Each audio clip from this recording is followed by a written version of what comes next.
Hai Sobat Aisyah, sebelum nonton video ini, jangan lupa subscribe, like, comment, and share.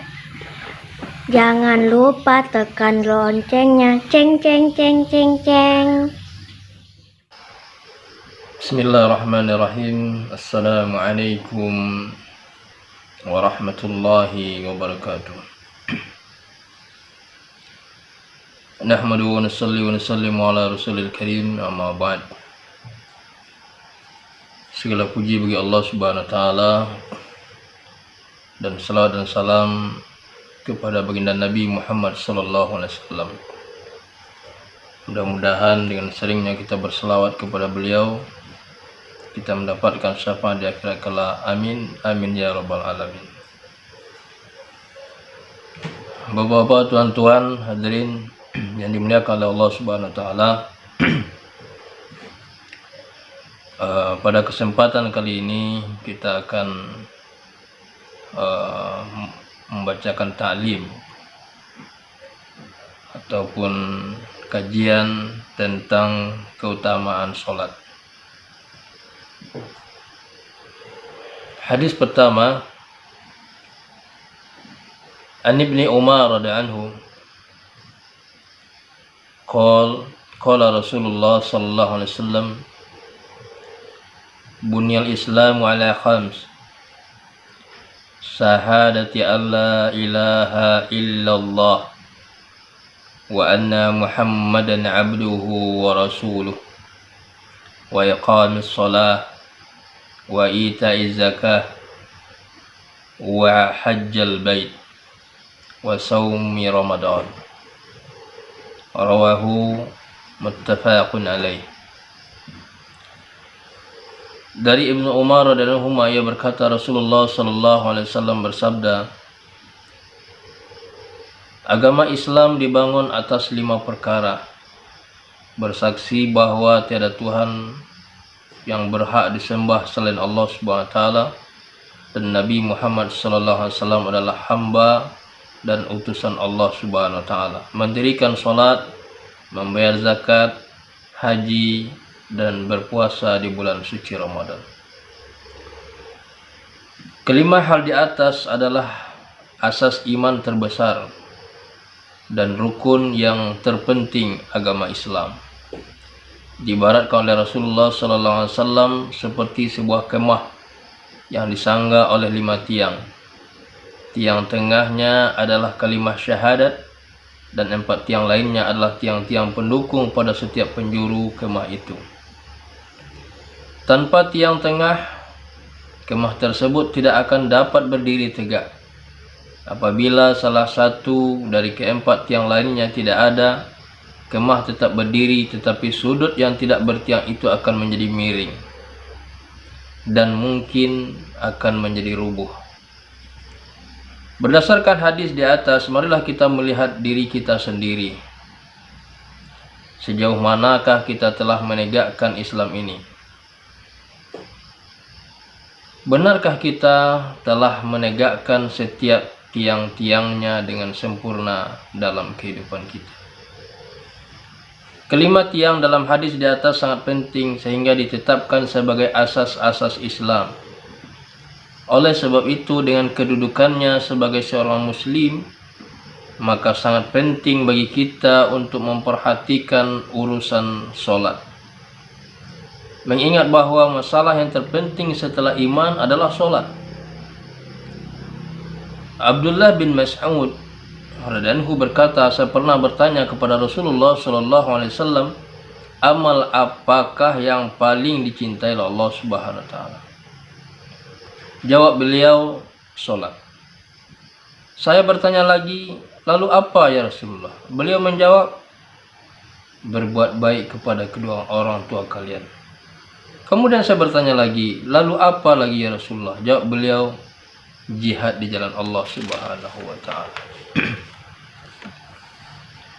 Mula Ali Qari rahmatullah alaih menyatakan bahwa alim ulama telah menjadikan hadis ini sebagai dalil bahwa sholat adalah kewajiban Islam yang terpenting setelah iman. Hal ini diperkuat lagi oleh sabda Rasulullah SAW, as-salatu khairu maudu'. Salat adalah sebaik-baik perintah Allah Subhanahu wa taala. Selain di hadis di atas, masih banyak hadis lainnya yang menjelaskan bahwa amal manusia yang terbaik adalah salat.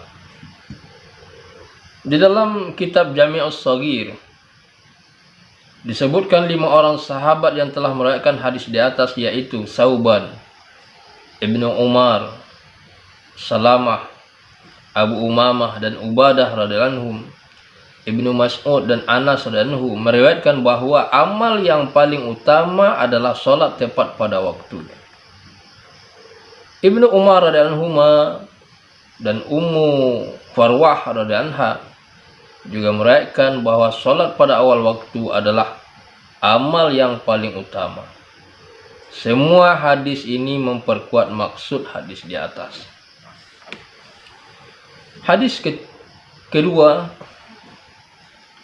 An Abi Dzar radhiyallahu anhu, Nabi sallallahu alaihi wasallam kharaja fis sita wal waraqu yatahafatu fa akhadha bi ghusnin min syajaratin faj'ala zalik al waraqu yatahafatu faqal ya Aba Dzar qultu labbaik ya Rasulullah qal innal abda muslima la yusalli as-salatu yuridu biha wajhallahu fatahafatu anhu zunubuhu kama yatahafatu hadzal waraq an hadhihi sajarah. Dari Abu Dzar radhiyallahu anhu, sesungguhnya Rasulullah SAW pernah keluar dari rumahnya ketika musim dingin dan daun-daun berguguran. Beliau mengambil setangkai ranting pohon sehingga daun-daunnya mulai berguguran. Beliau bersabda, wahai Abu Dzar. Abu Dzar menjawab, labbaik ya Rasulullah. Sabda beliau, sesungguhnya seorang muslim yang menunaikan sholatnya semata-mata karena Allah, maka dosa-dosanya akan berguguran darinya sebagaimana daun-daun ini gugur dari rantingnya. Hadis diriwayatkan oleh Imam Ahmad dalam kitab At-Targhib. Pada musim dingin biasanya daun-daun berguguran dari pohonnya sehingga ada sebagian pohon yang daunnya tidak tersisa sedikit pun. Itulah perumpamaan hasil sholat yang dilakukan dengan ikhlas, yakni segala dosa akan diampuni tanpa satu pun dosa yang tertinggal. Menurut sebagian ulama, dosa-dosa kecil saja yang dapat diampuni melalui sholat, sedangkan dosa-dosa besar tidak dapat diampuni tanpa bertaubat kepada Allah Subhanahu wa taala. Oleh sebab itu, di samping mengerjakan sholat, hendaknya kita selalu bertaubat dan beristighfar kepada Allah Subhanahu wa taala. Jangan sampai kita melalaikannya. Sedangkan jika Allah mengampuni dosa-dosa besar, karena kemurahannya itu adalah perkara yang lain. Hadis ketiga, dari Abu Utsman, ia berkata, saya dan Salman radhiyallahu anhu berada di bawah sebatang pohon, lalu ia mengambil sebatang ranting kering dari pohon itu dan mengguncang-guncangkannya sehingga daun-daunnya berguguran. Ia berkata, hai Abu Utsman, mengapa engkau tidak bertanya kepada saya mengapa saya berbuat begini? Saya bertanya, mengapa engkau berbuat demikian? Jawabnya, beginilah Rasulullah SAW melakukannya di hadapan saya ketika saya bersama beliau di bawah sebatang pohon. Beliau mengambil ranting kering dan mengguncangkannya dengan daun-daunnya berguguran. Lalu beliau berkata, wahai Salman, mengapa kamu tidak bertanya kepadaku mengapa aku berbuat begini?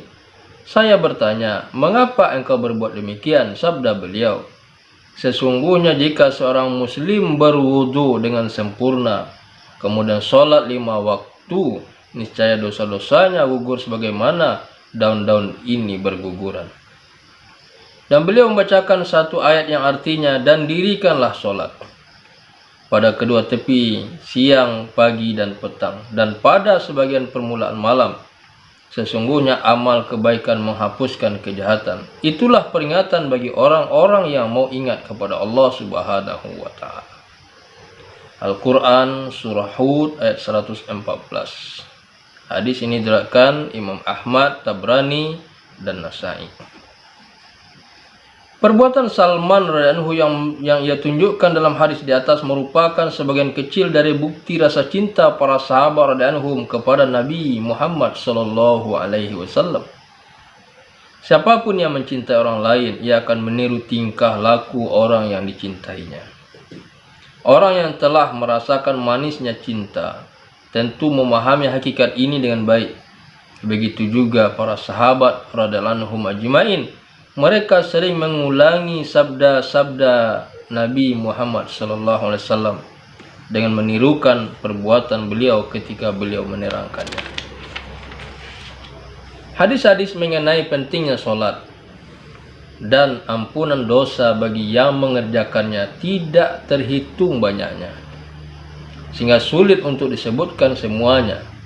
Hadis-hadis mengenai hal itu telah diriwayatkan sebelumnya. Alim ulama telah membatasi pengampunan tersebut pada dosa-dosa kecil saja.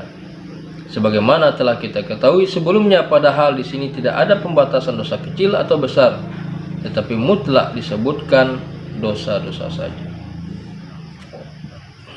Tuan-tuan hadirin yang dimuliakan oleh Allah Subhanahu wa Ta'ala. Kemudian hadis yang keempat.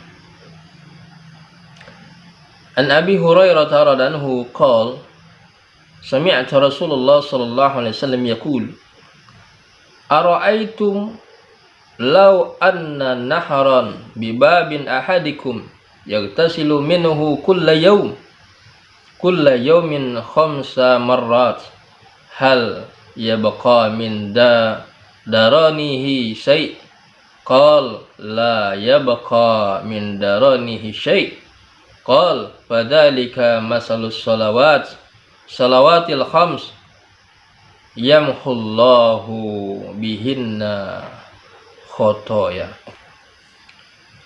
Dari Abu Hurairah dan beliau berkata, saya mendengar Rasulullah sallallahu alaihi wasallam bersabda, apakah pendapat kalian jika ada sebuah sungai di depan pintu seseorang dari kalian lalu ia mandi di dalamnya 5 kali sehari? Apakah kotoran masih melekat di tubuhnya? Jawab para sahabat, kotoran tidak akan melekat di tubuhnya. Sabda beliau, itulah perumpamaan sholat 5 waktu dengan mengerjakannya. Allah SWT akan menghapuskan dosa-dosanya. Hadis riwayat Ibnu Majah dalam kitab At-Targhib. Hadis keempat B. An Jabir radhiyallahu anhu qala Rasulullah sallallahu alaihi wasallam masalus salawatil khams kama salin naharin jarin ghamrin ala babin ahadikum yaghtasilu minhu kulla yawmin khamsa marrat. Dari Jabir radhiyallahu anhu berkata, Rasulullah sallallahu alaihi wasallam bersabda, perumpamaan salat 5 waktu adalah seperti sebuah sungai yang dalam yang mengalir di depan pintu rumah seseorang dari kalian, lalu ia mandi di dalamnya 5 kali sehari. Hadis riwayat Muslim dalam kitab At-Targhib. Biasanya air yang mengalir itu bersih dari kotoran. Semakin dalam sebuah sungai artinya semakin jernih dan bersih. Oleh sebab itu hadis di atas telah mengumpamakan sholat dengan sungai yang dalam. Jika seseorang mandi di dalamnya, badannya akan bersih. Demikian pula sholat yang dilakukan dengan tertib akan membersihkan segala dosa. Di samping itu masih banyak hadis lainnya yang menyebutkan tentang masalah ini. Dari Abu Sa'id Al-Khudri radhiyallahu anhu, ia berkata Rasulullah SAW bersabda, di antara 5 waktu sholat terdapat kafarah atau penghapus dosa. Maksudnya, disebabkan keberkahan sholat maka dapat menghapuskan dosa-dosa kecil di antara satu waktu sholat dengan sholat yang lainnya. Selanjutnya Nabi SAW bersabda, sebagaimana seseorang yang bekerja di sebuah pabrik, maka dirinya akan kotor dan berdebu. Tetapi ada 5 sungai yang mengalir di antara pabrik dan rumahnya. Setiap ia pulang, ia mandi di sungai tersebut. Itulah perumpamaan sholat 5 kali sehari. Semua kesalahan dan dosa yang dilakukan di antara waktu sholat itu akan diampuni oleh Allah Subhanahu wa Ta'ala. Hal itu disebabkan oleh istighfar dan taubat yang terkandung di dalam bacaan sholat. Dari perumpamaan di atas, Rasulullah SAW menginginkan agar kita memahami betapa pentingnya sholat. Beliau menjelaskan bahwa dengan sholat secara sempurna Allah SWT akan memberikan faedah yang besar, yaitu dosa-dosa akan diampuni karena dengan perumpamaan pembicaraan akan lebih mudah dipahami. Maka beliau menjelaskannya dengan perumpamaan. Jika kita enggan memperoleh rahmat, keluasan ampunan dan nikmat Allah Subhanahu wa Ta'ala, maka siapakah yang rugi? Kita sendirilah yang akan rugi. Kita sering berbuat dosa, mengingkari Allah Subhanahu wa Ta'ala, menolak perintah-perintahnya dan meremehkan firman-firman-Nya. Bahkan seorang raja yang adil sudah sewajarnya menghukum kita jika kita tidak mentaatinya. Namun Allah SWT yang maha mulia sangat menyayangi kita. Walaupun kita menentang perintahnya, dia tetap memberikan petunjuk kepada kita untuk memperbaiki kesalahan-kesalahan kita. Jika kita tidak memanfaatkan kemurahan Allah SWT tersebut, betapa bodohnya kita. Rahmat dan kelembutan Allah SWT kepada kita sangat berlimpah. Disebutkan dalam hadis, barang siapa yang tidur dengan niat sholat tahajud, tetapi ia tertidur terus, maka ia tetap mendapatkan pahala 1 sholat tahajud. Dalam kitab At-Targhib. Sesungguhnya agama Allah SWT ini mudah dan sungguh luas rahmatnya, betapa ruginya kita tidak berusaha mendapatkannya. Bapak-bapak, tuan-tuan, hadirin yang dimuliakan oleh Allah Subhanahu wa Ta'ala, demikian tentang keutamaan sholat, ya. Jadi begitu pentingnya kita untuk menjaga sholat kita.